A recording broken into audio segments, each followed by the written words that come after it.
We still have a few minutes, dear colleagues. We have a few minutes.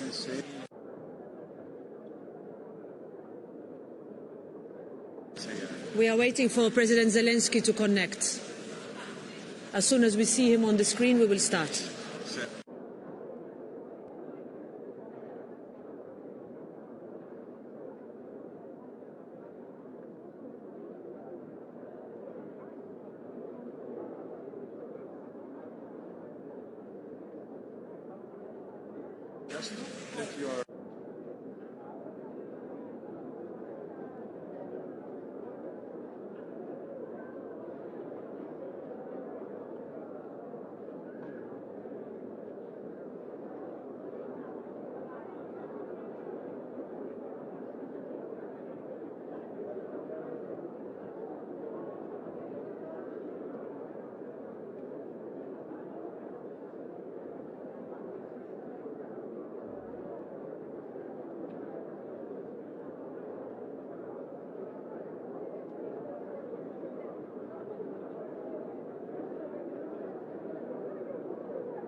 Okay, dear colleagues, can I now ask you to take your seats?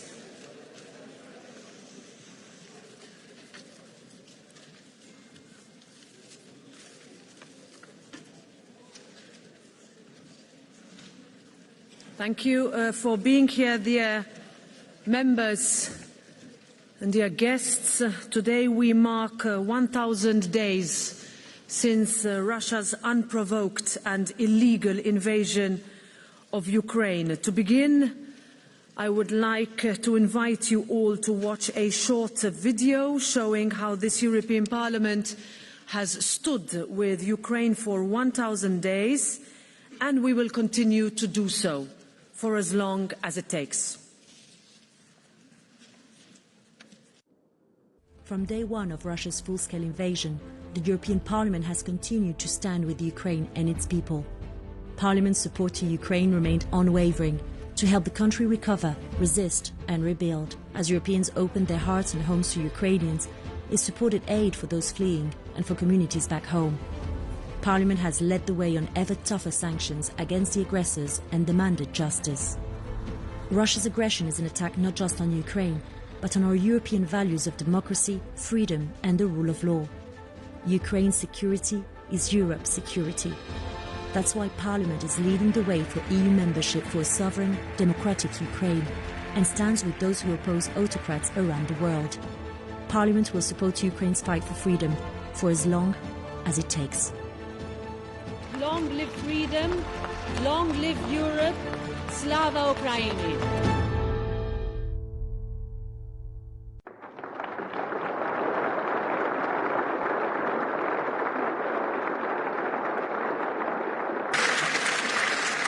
Now it is an honor to welcome the President of Ukraine, Volodymyr Zelensky, joining us live.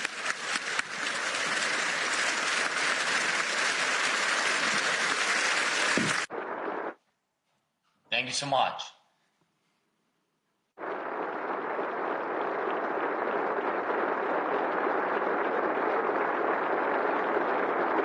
Thank you.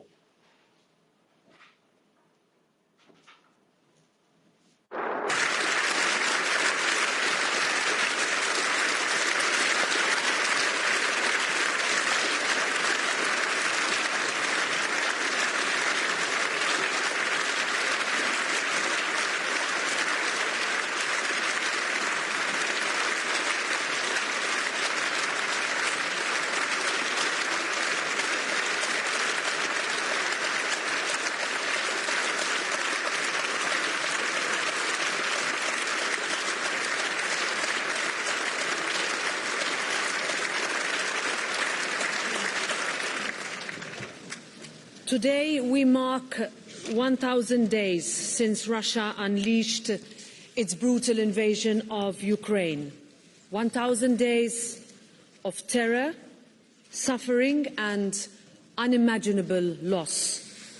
1,000 days of courage, resilience and unbreakable spirit. For 1,000 days, the people of Ukraine and you, President Zelensky, have shown the world what true bravery looks like.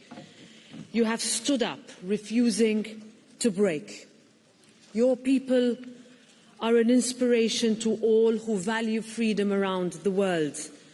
And for 1,000 days, this European Parliament has stood shoulder to shoulder with the people of Ukraine and their representatives in the Verkhovna Rada, united and unwavering. And we will continue to stand with Ukraine today, tomorrow and every day for as long as it takes.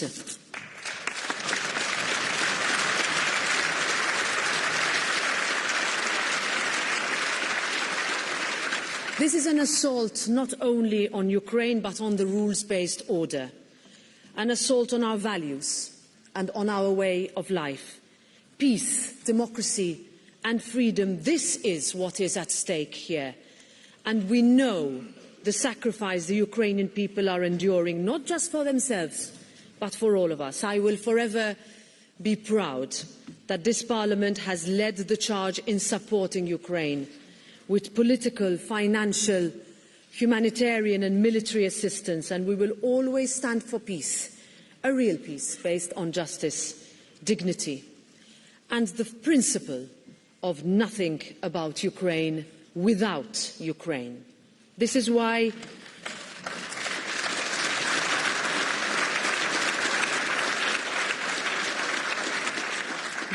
we have imposed tough sanctions on Russia, and we call to go even further to hit Russia's war machine. This is why we were the first to call for Ukraine's rightful place inside our European Union. And this is why we were there on the ground in Kiev just a couple of weeks after the invasion began.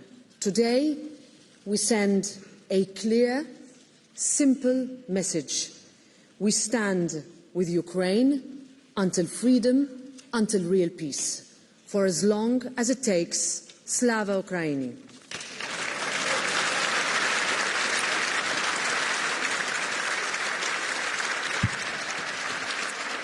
Now I give to you, dear President, dear Volodymyr, the floor is yours. Thank you so much. Thank you very much, dear Roberta, Madam President, dear ladies and gentlemen, dear friends, our friends of Ukraine. I thank you for supporting Ukraine. Thank you, Roberta, for calling this extraordinary session of the European Parliament to mark 1,000 days of full-scale war. Thank you for ensuring that not a single one of the 1,000 days of this terrible war became a day of betrayal of our shared European values. We've proven that these values are not just words, not something abstract. European values and the European way of life, when transformed into action, protect the lives of real people. Thank you so much. Together, Ukraine, all of Europe and our partners in America and around the world, we have succeeded not only in preventing Putin from taking Ukraine, but also in defending the freedom of all European nations. Even with North Korea's Kim Jong-un, but by his side, Putin remains smaller than the united strength of Europe.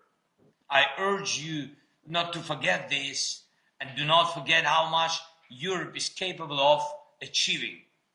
And if we could stop Europe's way of life from falling, then we can surely push Russia towards a just peace.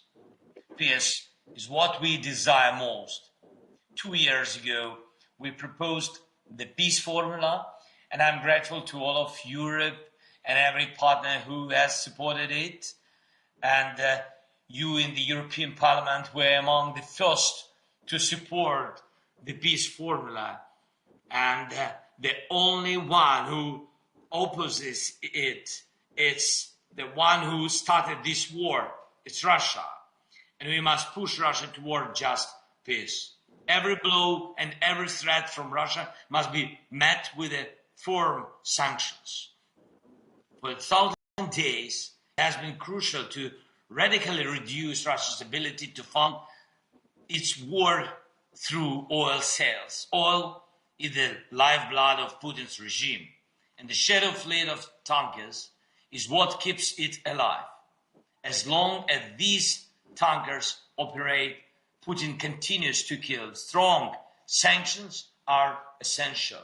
I thank each of you, thank you Roberta again, and thank each of you who supports our people, our resilience, our ability to restore safety even after the most devastating mass attacks by Russia.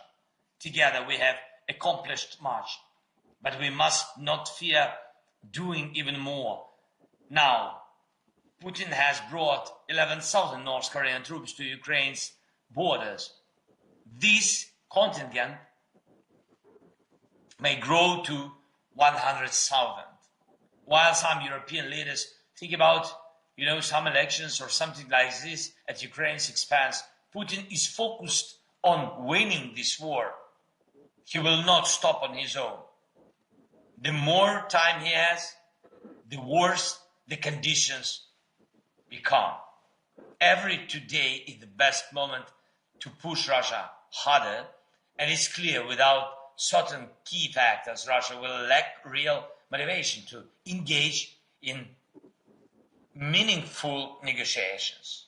Without fires in its ammunition depots on Russian territory, without disrupted military logistics, without destroyed Russian air bases, without its lost capabilities to produce missiles and drones, and without its assets being confiscated. You know very well that Putin does not value people or rules. He values only money and power. These are the things we must take away from him to restore peace. If anyone in Europe thinks they can sell Moscow, Ukraine, or any other country like the Baltic states or the Balkans, Georgia, Moldova, and gain something in return, let them remember this simple truth. No one can enjoy calm waters amid a storm. And we must do everything to end this war fairly and justly, as you said, Roberta. And of course, together. 1,000 days of war is a tremendous challenge. Ukraine deserves to make the next year the year of peace. Thank you again. Thank you so much. Thank you for your resolutions, your decisions, your principles, your visits to Ukraine during the war, during first year of the war, especially first year when it was so difficult. And thanks and your faith in Ukraine. Thank you very much. Slava Ukraini!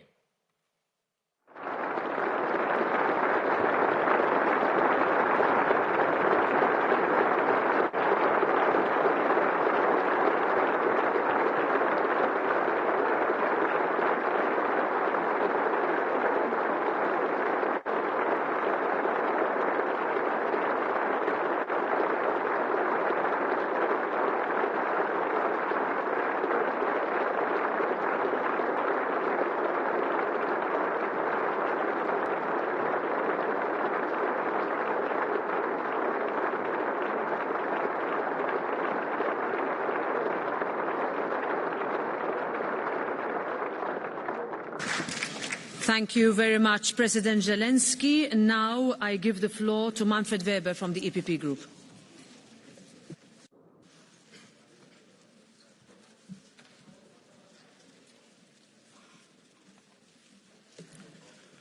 Madam President, dear Commissioners, Mr. President Zelensky, Ukrainian people, first of all, I want to thank our President because Roberta Metsola was the first European leader representing one of the European institutions to travel to Ukraine, to Kiev, after the war started. And Roberta, thank you so much for this kind of leadership. You made us as an institution proud of doing so.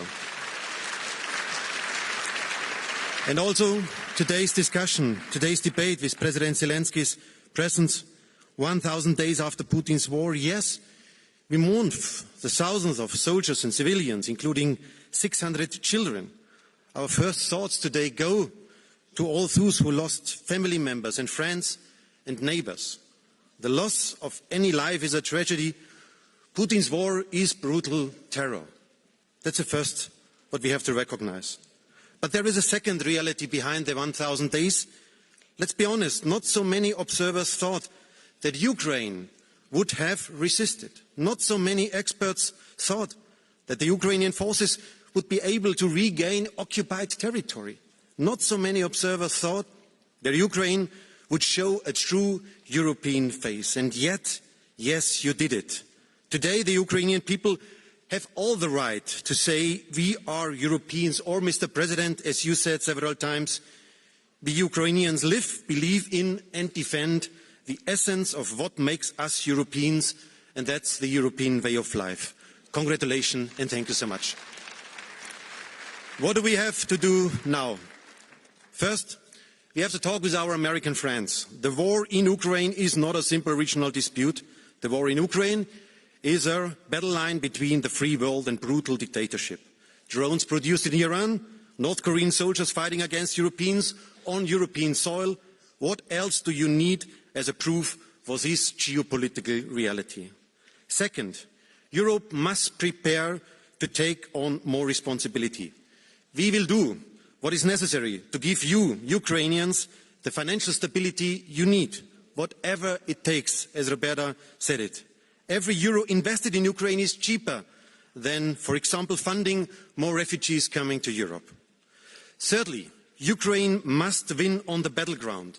Joe Biden shows leadership, allowing Ukrainian forces to use all the weapons they have, also on Russian territory. With this kind of leadership, it is up to the Europeans to do now the same. Chancellor Scholz said that he would take all the steps necessary together with our American friends. That's why please give now Ukraine the necessary Taurus missiles they need. Fourthly,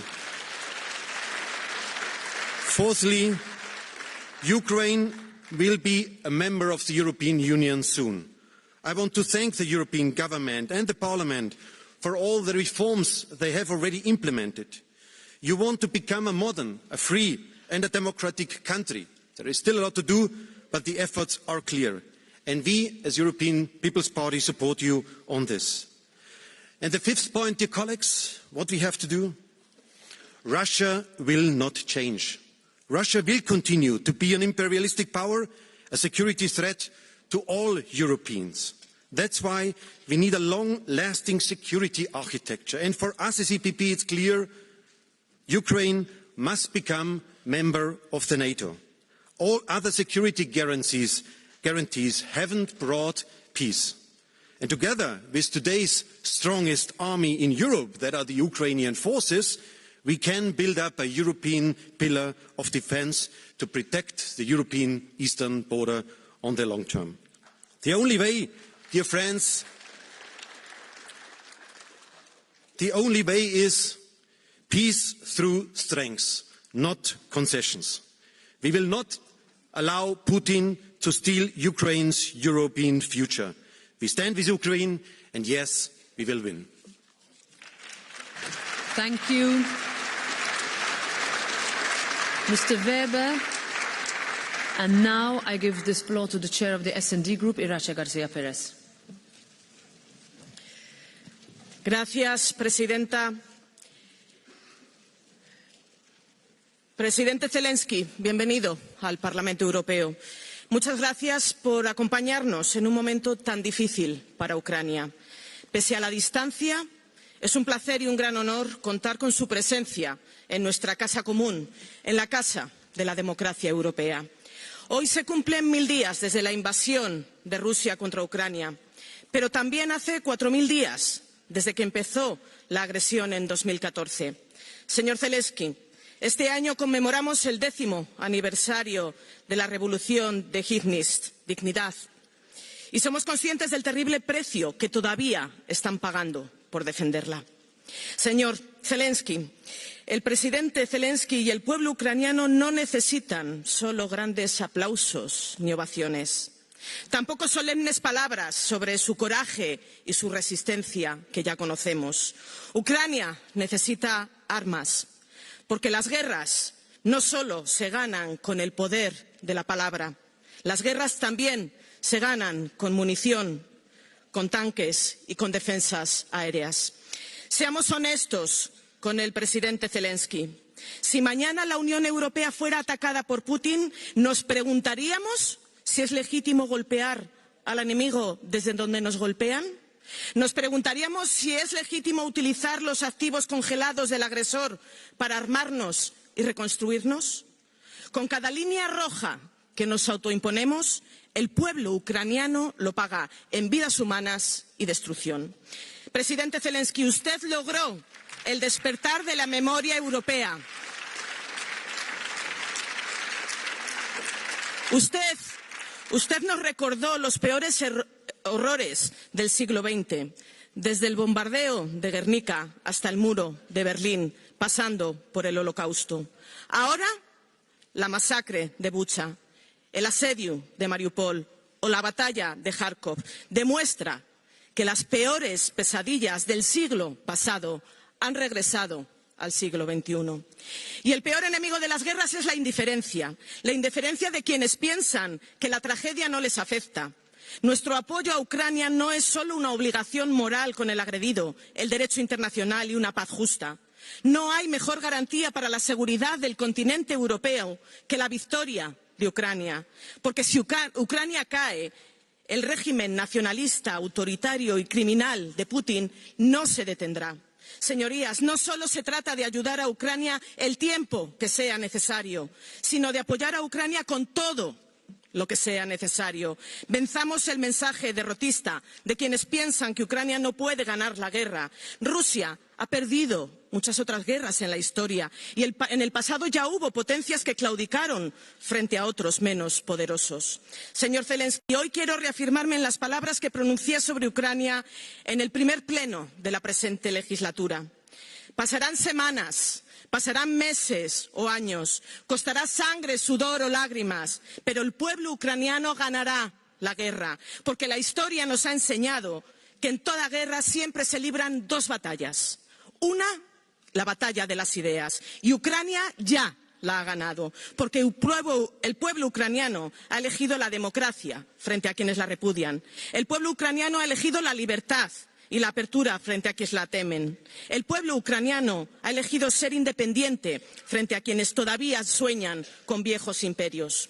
Y la otra batalla tiene lugar en el campo de batalla. Y si en la Unión Europea siempre hemos dicho que ustedes están luchando por su libertad y también por la nuestra, tenemos la obligación de prestar a Ucrania toda la ayuda política, militar, financiera y humanitaria hasta la victoria final. Señor Zelensky, nací en una España donde todavía un cruel dictador secuestraba el presente y el futuro del pueblo español. Para mi generación el proyecto europeo era faro de libertad, de progreso y justicia social. Quería estar en la Unión Europea como ustedes querían hacerlo hace 10 años en el Maidán, como quieren estar hoy en la Unión Europea. Les acompañaremos hasta que sus aspiraciones de ser un país libre y soberano que decida su propio destino en la familia europea sean realidad. Estaremos a su lado hasta que el azul y el amarillo de las banderas ucranianas ondeen junto con el azul y el amarillo de las banderas europeas. Muy Europa, Slava y Ucrania.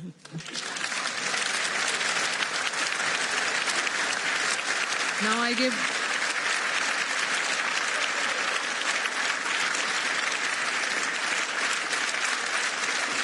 give the floor to King Agal on behalf of the BFP Group. Elnök úr, Tisztelt elnök asszony, tisztelt kollégák! Ezredik napja tart a pusztító háború Ukrajnában, és nem látszik a vége. Az álláspontunk a háború kezdetétől fogva egyértelmű. Elítéljük Oroszország katonai agresszióját, az erőszakot, amely nem csak a nemzetközi jog alapján jelent súlyos sérelmet, de morális szempontból is igazolhatatlan. Együtt érzünk az ukrán emberekkel, a kiállásukkal. Elismerjük az ország önvédelemhez való jogát, kiállunk Ukrajna területi integritása és szuverenitása mellett. Ahogy az Unió egésze, úgy Magyarország is erején felül segíti Ukrajnát. Országunk történetének legnagyobb humanitárius segítségnyújtási akcióját hajtja és hajtotta végre. A háború kitörése óta naponta 10 000 menekült érkezik hazánkba, összesen több mint 1,4 millió ukrán menedékkérőt fogadtunk eddig. A Magyarországon lévő menekülteknek lakhatást, egészségügyi ellátást, a gyermekeknek anyanyelvi oktatást biztosítunk. Továbbra is mindent megteszünk az ukrán emberek megsegítése érdekében. Az elhúzódó harcok jóvá tehetetlen károkat okoztak. 100 000-ek vesztek oda, és sebesültek meg. Családok szakadtak szét, váltak földönfutóvá. 4 fiúgyermek édesanyjaként különösen együtt érzek az édesanyákkal. Én csak így tudom nézni az elmúlt 1000 nap szörnyű pusztítását. Felfoghatatlan emberi tragédia és szenvedés. Minél tovább tart a háború, annál több lesz az áldozat, annál nehezebb lesz az emberi utánpótlás biztosítása Ukrajna számára. A mi fájdalmunkat fokozza, hogy egyre nagyobb számban vesznek oda a fronton ukránok mellett kárpátaljai magyarok, az ukrajnai magyar kisebbség tagjai is. A háború a szomszédunkban zajlik, így számunkra a konfliktus eszkalációja drasztikus következményekkel járna. Ezért nem veszünk részt az Ukrajnába irányuló fegyverszállításokban, és ellenezzük azokat a javaslatokat, amelyek eszkalációhoz vezethetnek. Szembe kell nézni azzal, hogy az Unió eddigi Ukrajna stratégiája nem váltotta be a hozzáfűzött reményeket, és nem hozta el a háború végét. Meggyőződésem, hogy egy háborús konfliktusban az életek mentése és a szenvedők megsegítése a legfontosabb.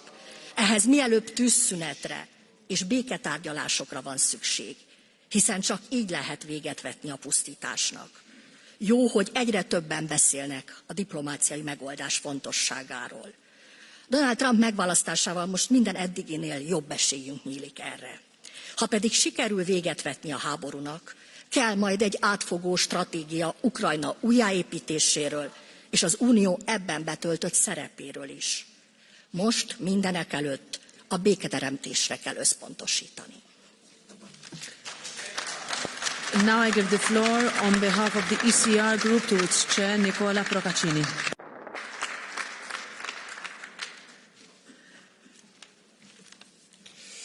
Thank you, President. 1,000 days ago, what was disguised as a mere Russian military exercise on the border with Ukraine turned out to be a full-scale invasion. The first in Europe after years of peace. A failed invasion, this very moment of commemoration reminds us. Failed thanks to the strenuous defense of Ukrainian men and women.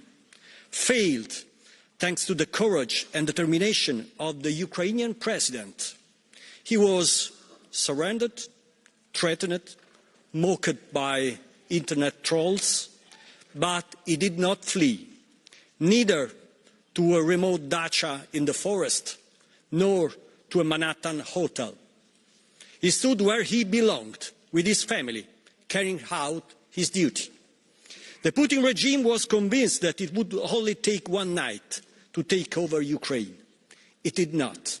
Since that day, the Ukrainian people have been enduring under the weight of indiscriminate shelling, targeting civilians, critical infrastructure and everything essential for survival.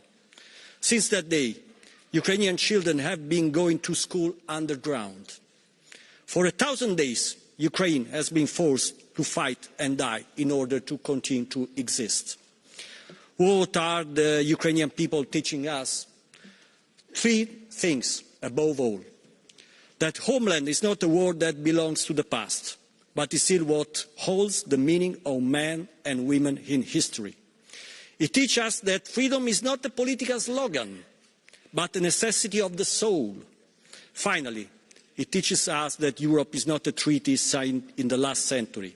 It is not a set of sometimes unjust rules, a collection of bureaucrats and offices, but is a community of destiny to which we belong without having to choose it. In a few hours, there will be another anniversary. On the evening of 21st November 2013, some young people took the main square of Kiev. They were beaten and killed. They became thousands and gave rise to a popular revolution called Euromaidan. None of us, Western Europeans, can imagine a generation of high school kids and young workers defying death by coloring their faces in the blue and stars of Europe. But in Ukraine, it happened. They died wrapped in the bloody flags of the European Union, the flag that for us is not much more than an office object. And they died like that under the bells of St. Michael's Monastery, while someone played Chopin on a piano set up on a pile of snow soaked in the blood. That is why we will continue to stand with Ukraine for as long as it takes. And not only because it represents the right side of history, but because we know that not defending the principles of freedom and human dignity today would mean accepting a future of chaos in which the law of force prevails over right and the weakest are destined to succumb. Those watching this war in China, in Africa, in the Middle East, in Latin America are waiting to know whether the entire West still believes in its founding values. Among them, the value of peace, which is not an unescapable condition, unfortunately, but is a treasure to be protected with courage and sacrifice. Winston Churchill wisely said, accepting peace on hard terms is like feeding a crocodile hoping it will eat us last. Let us do what is right for as long as it takes. Thank you. Thank you. And now I give the floor to the chair of the Renew Europe Group, Valérie Ayé. Madame la Présidente, merci. Monsieur le Président Zelensky, c'est un immense honneur de vous compter parmi nous aujourd'hui. Cela fait 1000 jours. 1000 jours que dure cette guerre forcenée. 1000 jours que votre peuple résiste pour la liberté. Dans cette guerre, il y a un agresseur et un agressé. Il y a un dirigeant qui, depuis 10 ans, s'attaque à votre territoire, qui, face à la bravoure des Ukrainiens, en est réduit à faire appel à d'autres pour poursuivre sa campagne meurtrière. Drones iraniens, soldats nord-coréens ou encore sri-lankais. Il y a un agresseur, un seul, qui a ramené la guerre sur le sol de l'Europe. Et puis, il y a votre peuple. Chaque jour, les soldats comme les civils d'Ukraine subissent des attaques d'une barbarie sans nom. Mais malgré l'horreur, votre peuple tient bon, avec un courage hors du commun, et avec l'Europe à vos côtés. Alors certains dans ce Parlement se prétendent pacifistes, mais disons les choses clairement, ils sont les alliés de Vladimir Poutine. Et ce qu'ils prônent sous couvert de la paix, ce n'est rien d'autre que la loi du plus fort. Car qui a déclenché cette guerre? Qui mène sa politique expansionniste? Qui est aujourd'hui poursuivi par la CPI? C'est M. Poutine et personne d'autre. Alors, chers collègues, nous le savons, soutenir l'Ukraine, c'est soutenir aussi la sécurité de l'Europe. Et cela passe aussi par notre capacité à nous défendre nous-mêmes. Consolider notre marché européen de la défense, nos achats militaires communs, investir pour que la menace s'éloigne. L'Europe doit être à la hauteur de ce point de bascule. Monsieur le Président Zelensky, 1000 jours que vous vous défendez.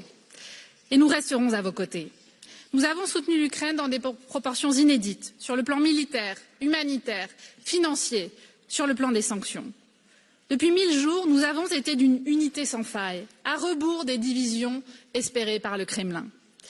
Et le soutien de l'Europe ne flanchera pas. Alors que l'appui américain est plus incertain que jamais, nous devons, nous, Européens, ne jamais nous habituer à cette guerre à nos portes. 1000 jours et nous continuerons à vous soutenir, parce qu'il y aura toujours une majorité d'élus dans ce Parlement à vos côtés aussi longtemps que nécessaire. Parce que l'unité de l'Europe est infiniment plus efficace que toutes les initiatives isolées. Ces 1000 jours nous ont montré que le régime russe était capable du pire, que la paix ne serait durable qu'en tenant tête aux autocrates qui ne comprennent que le rapport de force. Alors oui, nous devons renforcer notre soutien, chers collègues. Un soutien militaire par des systèmes de défense aérienne, des missiles, des drones, des véhicules. Un soutien financier aussi, notamment par la mise en œuvre du programme de prêt de l'Union et de ses partenaires du G7, qui sera remboursé par les recettes des avoirs russes gelés. Oui, il est légitime que l'Ukraine puisse frapper des cibles militaires sur le sol russe pour protéger son territoire. Oui, le détournement des sanctions par la Russie et ses alliés est inadmissible. Et nous devons d'urgence nous attaquer à toutes les brèches qui existent encore, dans les pays tiers comme sur les navires fantômes. Et oui, Vladimir Poutine et son entourage devront répondre de leurs crimes, être traduits devant la justice internationale.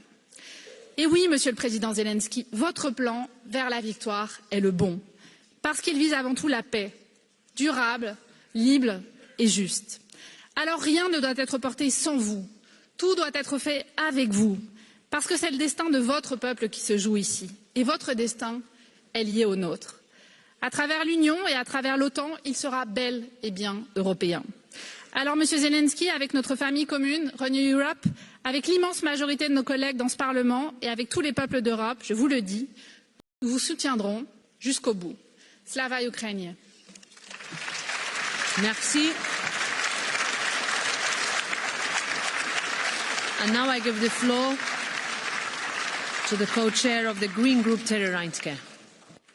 Thank you, President. Dear President of Ukraine, Zelensky, dear colleagues, and most of all, dear friends in Ukraine. It has been 1,000 days since Putin's illegal and unprovoked full-scale invasion of Ukraine, which brought utter destruction and unbearable suffering to the people of Ukraine.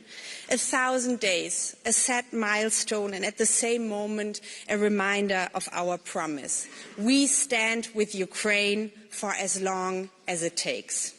As long as it takes until peace finally becomes reality for Ukraine again. And trust me, it's us who are longing for peace, but the people who are longing for peace the most are the people in Ukraine. A peace on Ukraine's terms, which allows the Ukrainian people to live in freedom and safety and not under the oppression of Russia's brutal colonial shackles.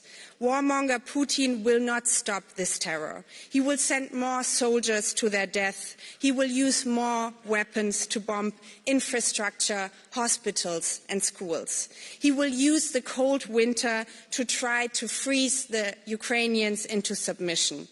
Putin does not obey international law. He's actually trying to move back to a time where Europe was ruled by empires, starting by building a Russian empire, threatening all those who want to live in peace and freedom in Europe. It's a weak man's big phantom pain of Russian Tsars and Soviet rulers. Putin only recognizes the right of the strongest, so we have to show him Europe's united strength. The re-election of President Trump into the White House is another wake-up call for the European Union in this regard. We must move forward with renewed vigor. We have to step up our military support for Ukraine. Ukraine urgently needs credible security guarantees. And also, the EU has to be able to defend itself and must become independent from dictators in terms of energy supply. We have paid a very high price on this continent because of our own short-sightedness in this regard. This is not just in our interest, but also in that of Ukraine. I'm speaking to our Ukrainian sisters and brothers who are still suffering and who are not only defending their own freedom, but also our freedom here in Europe. It might have been 1,000 days, but be reassured, Europe will not let you down. Thank you very much. Thank you very much, Ms. Reintke. And now I give the floor to the co-chair of the Left Group, Martin Schüdemann.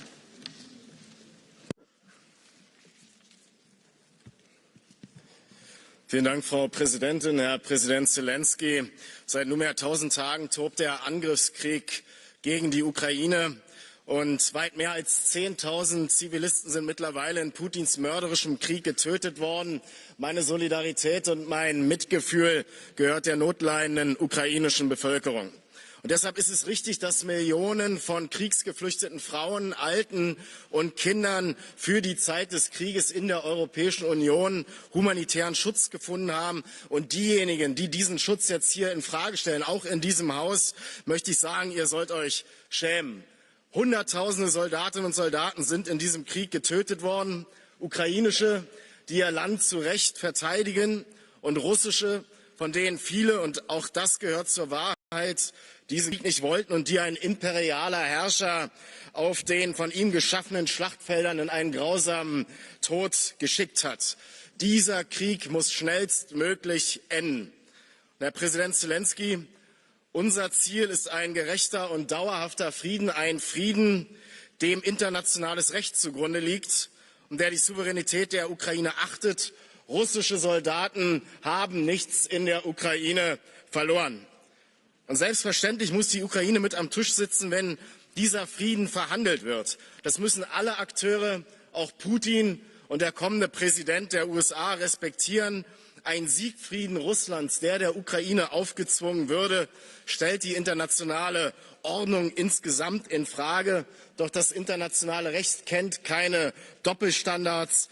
Das Recht des militärisch Stärkeren darf sich niemals durchsetzen. Denn sonst werden Autokraten und imperiale Staaten immer wieder die territoriale Integrität anderer souveräner Staaten bedrohen und kriegerische Katastrophen heraufbeschwören. Doch dafür müssen wir den Weg aus der Sprache des Militärs und der Gewalt finden und Diplomatie erzwingen durch internationale Kooperation, durch anhaltenden und verstärkten politischen Druck der Staatengemeinschaft auf Russland. Und da haben alle zu wenig gemacht, die EU-Kommission und die europäischen Regierungen, die USA und China. Und wir müssen andererseits den ökonomischen Druck erhöhen durch gezielte und effektive Sanktionen gegen Putins Machtapparat, gegen den militärisch-industriellen Komplex, gegen seine Oligarchen und gegen seine Schattenflotte, mit deren Hilfe er die Sanktionen umgeht. Der Wiederaufbau der kritischen und zivilen Infrastruktur für die Menschen in der Ukraine muss jetzt beginnen. Und ein internationaler Schuldenschnitt wäre dafür eine wichtige Hilfe. Herr Präsident, ich möchte nicht, dass sich am Krieg und am Wiederaufbau der Ukraine vor allem große Konzerne und das internationale Kapital eine goldene Nase verdienen. Demokratische Rechte müssen auch in Kriegszeiten verteidigt werden, denn die Zukunft der Ukraine muss den Ukrainerinnen und Ukrainern gehören. Vielen Dank. Thank you, Mr. Shirdewan. So I thank you all, dear members. In the darkest of nights, Ukraine has shone as a beacon of courage, resilience and hope for all of us. This week, as a symbol of our bond, the flags of Ukraine and the European Union fly together across Brussels, Strasbourg and Luxembourg, and the European Parliament is illuminated with the radiant blue and yellow of Ukraine, a vivid reminder that Ukraine's struggle is our struggle too. So we stand with Ukraine, united, steadfast and unwavering for as long as it takes. Thank you very much. Now the next part session will take place from the 25th to the 28th of November. This session is adjourned and the sitting is closed.